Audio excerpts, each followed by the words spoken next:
Good morning student. आज आपका हिंदी गुलमोहर से अध्याय 9 सरिता, जिसे लिखा है गोपाल सिंह नेपाली ने, का अध्ययन कराया जाएगा। देखिए सरिता सरिता जैसा कि नाम से ही पता चला, सरिता कहते हैं नदी को। यहाँ उद्गम से लेकर सागर में मिलने तक नदी के स्वरूप और कार्यों का वर्णन किया गया है। नदी और जननी के बीच साम्यता स्थापित की गई है। इसमें कवि ने प्रस्तुत कविता में नदी के स्वरूपों का बड़े ही सुंदर ढंग से वर्णन किया है। नदियाँ अपने उद्गम से लेकर अंतिम पड़ाव तक, उद्गम यानी जहाँ नदियों का स्रोत है, जहाँ से वह उत्पन्न हुई हैं, अंतिम पड़ाव होता है समुद्र में मिलने तक, पड़ाव तक मनुष्य को आगे बढ़ने की प्रेरणा देती हैं।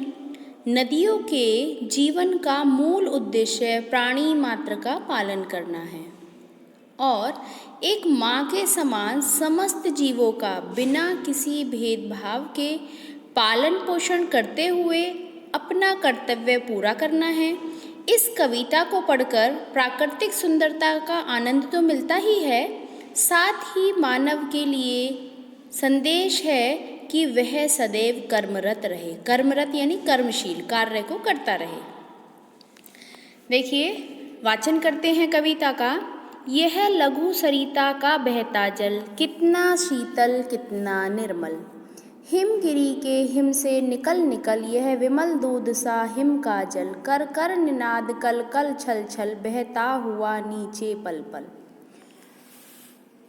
इसमें कवि ने कहा है लघु सरिता का प्रवाहित होने वाला जल शीतल और निर्मल है। वह बर्फीले पहाड़ के बर्फों से निकलने वाला जल दूध सा निर्मल है, यानी दूध के समान। यह जल कल कल छल छल की तेज आवाज करता हुआ प्रत्येक क्षण नीचे की ओर बहता आता है। निनाद मीन्स शोर। निनाद मीन्स होता है जोर की आवाज। निर्मल जल की यह तेज धार, करके कितनी श्रृंखला पार। बहती रहती है लगातार, गिरती उठती है बार बार। रखता है तन में कितना बल, यह लघु सरिता का बहता जल। करके तरुमूलों का सिंचन, लघु जलधाराओं से आलिंगन। जल कुंडों में करते नर्तन, करके अपना बहु परिवर्तन। आगे बढ़ता जाता केवल, यह लघु सरिता का बहता जल। देखिए, इसमें कवि ने कहा है पवित्र जल की तेज धार वाली यह सरिता कई श्रृंखलाओं को पार करके लगातार प्रवाहित होती रहती है और प्रवाहित होने के क्रम में यह बार बार गिरती और उठती है। इस छोटी सी सरिता का बहता हुआ जल तन में कितना बलशाली है। यह लघु सरिता का जल जब आगे बढ़ता है तो क्या करता है? तरु मूलों का सिंचन। तरु यानी पेड़ पौधों की जड़ों को सींचता है।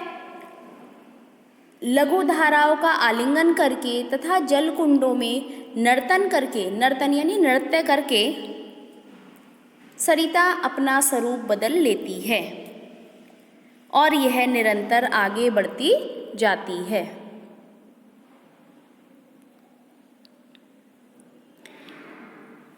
मिलता है इसको जब पथ पर, पथ रोके खड़ा कठिन पत्थर।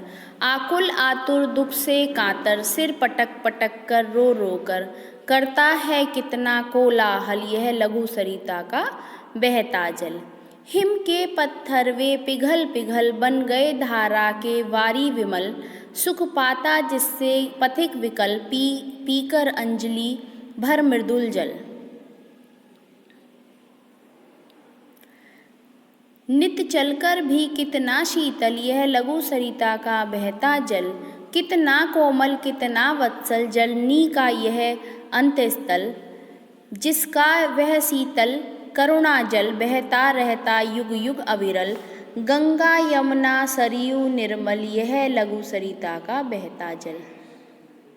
देखिए कवि ने कहा है इसमें, जब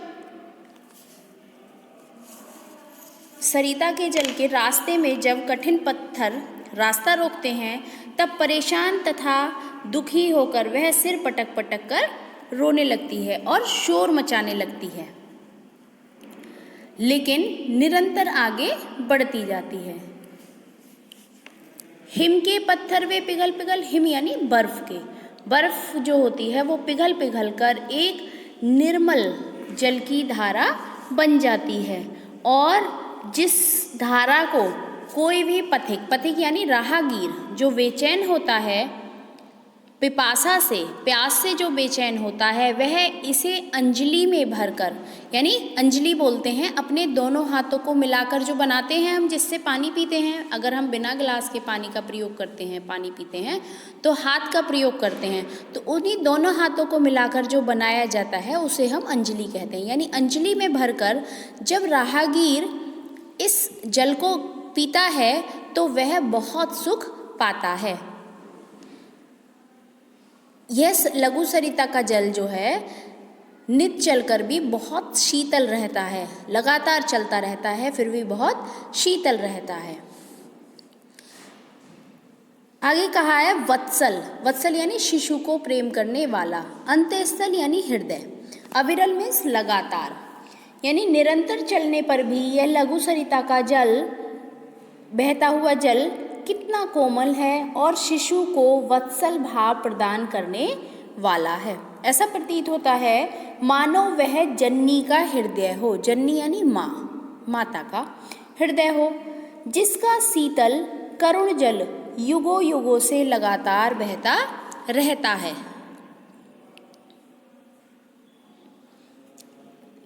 लगातार बहता रहता है। गंगा यमुना सरयू की भांति यह लघु सरिता का जल निर्मल और स्वच्छ है। तो विद्यार्थियों, हमने पढ़ा इस कविता का भावार्थ। एक बार इस पूरी कविता का सारांश देख लेते हैं। तो सारांश होगा, लघु सरिता का प्रवाहित होने वाला जल शीतल और निर्मल है। बर्फीले पहाड़ के बर्फों से निकलने वाला यह जल दूध सा निर्मल है। कल कल छल छल की तेज आवाज़ करता हुआ यह हर क्षण नीचे बहता आता है। छोटी सी सरिता का बहता जल शरीर से चंचल और मन से बेचैन है। पवित्र जल की तेज धारा वाली यह सरिता यानी नदी कई श्रृंखलाओं को पार करके लगातार प्रवाहित होती रहती है। प्रवाहित यानी बहती रहती है। प्रवाहित होने के क्रम में यह बार बार उठती है और गिरती है। निरंतर चलने से यह लघु सरिता का बहता जल कितना कोमल और शिशु को वात्सल्य प्रदान करने वाला है, जैसे वह किसी जननी का हृदय हो, यानी माँ का हृदय हो, जिसका शीतल करुणा जल युगों युगों से लगातार बहता रहता है। गंगा यमुना सरयू की भांति यह लघु सरिता का जल निर्मल और स्वच्छ है। तो स्टूडेंट्स, इस कहानी से, इस कविता से हमें क्या प्रेरणा मिलती है कि हमें निरंतर आगे बढ़ते रहना चाहिए, यानी आगे बढ़ने की प्रेरणा मिलती है। सरिता की तरह हमें भी बिना किसी भेदभाव के हर प्राणी की सहायता करनी चाहिए।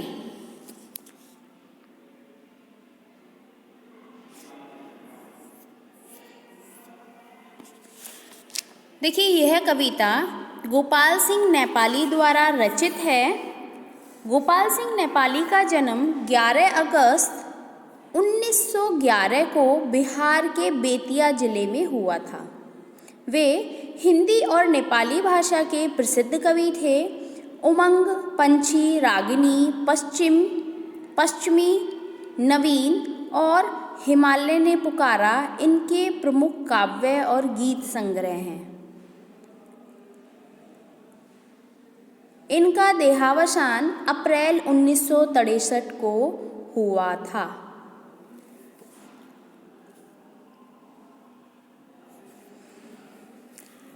देखिए इस अध्याय के मौखिक प्रश्न, बहता हुआ जल कैसा होता है?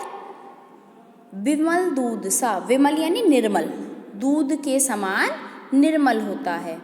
यह जल कहाँ से निकलता है? यह जल हिमगिरी, हिमगिरी यानी बर्फ से ढके पर्वतों से निकलता है।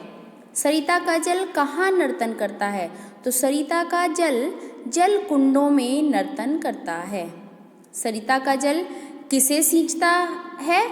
सरिता का जल पेड़ पौधों की जड़ों को सींचता है। सरिता का रास्ता कौन रोकता है? सरिता का रास्ता राह में आने वाले पत्थर रोकते हैं। उम्मीद है आपको ये वाली कविता भली भांति समझ में आ गई होगी। धन्यवाद।